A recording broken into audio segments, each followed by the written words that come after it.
I was just chilling on the couch, watching whatever show was on, when my phone buzzed with an unknown number.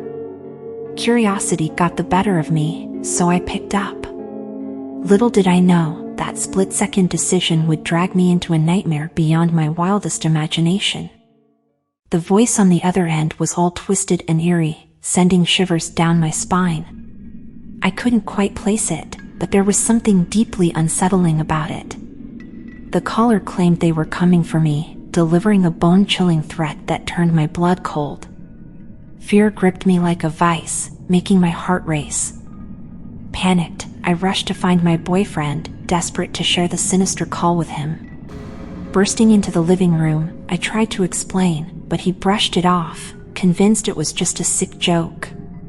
He mustered up his macho bravado and stormed outside with a bat, shouting into the night, determined to scare off whoever was messing with us.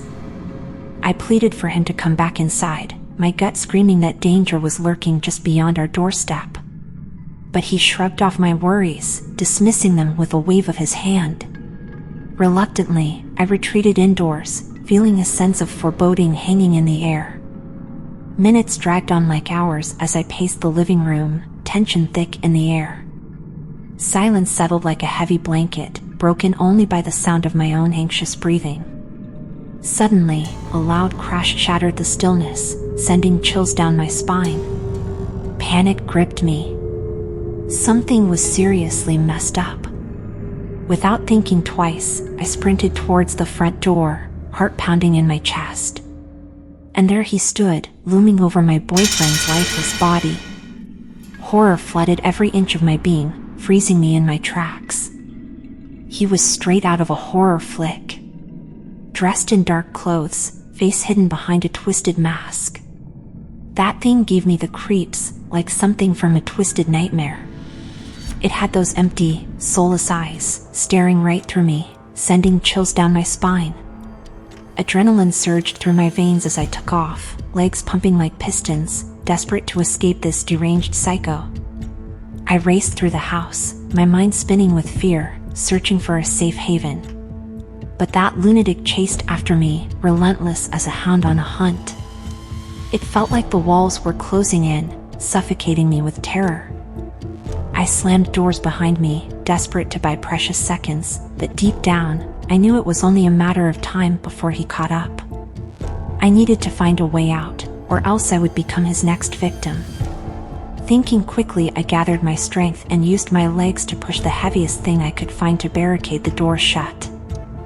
Finally, shaking like a leaf, I dialed 911 with trembling hands. Holding on to that lifeline, I prayed for help. But then, that psycho stabbed the door with a wicked knife, the blade peeking through. And there it was, that bone-chilling mask, like something straight out of a nightmare. As I waited, time stretched on, the seconds feeling like an eternity. And that's when he struck again. His wicked knife pierced the door with a menacing force. Through the slender crack, I caught a glimpse of his bone-chilling mask, a sight that twisted nightmares are made of. My breath caught in my throat as his masked face peeked through the crack. The mask, an embodiment of terror, bore the unmistakable traits of Ghostface, the notorious icon of horror. Its pallid, deathly white complexion contrasted starkly with the splatters of deep red, reminiscent of fresh blood. The exaggerated, elongated mouth and hollow eyes seemed to swallow any hint of light. He taunted me, his voice dripping with sick pleasure, promising that this nightmare wasn't over. Fear clenched my heart as his threats echoed in the room. But just when hope seemed lost, sirens wail in the distance, growing louder with each passing moment.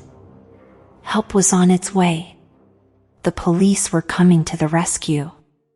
The blaring sirens offered a glimmer of hope, a ray of light piercing through the darkness. I clung to that hope, knowing that soon I would be safe from this deranged tormentor. As the sound of approaching sirens grew nearer, I waited with bated breath. But when the police finally arrived, their flashing lights illuminating the night, there was no sign of Ghostface. He had vanished into thin air, leaving behind only the lingering dread of his presence. Confused and shaken, I shared my harrowing encounter with the police, desperate for answers. They searched every inch of the house, every hiding spot, but found no trace of the masked madman. It was as if he had never been there, as if he had faded back into the shadows from which he came. The police assured me that they would continue their investigation, urging me to stay vigilant and report any suspicious activity. Though their presence brought temporary relief, a sense of unease lingered within me. Ghostface was still out there, lurking in the darkness, waiting for his next opportunity to strike.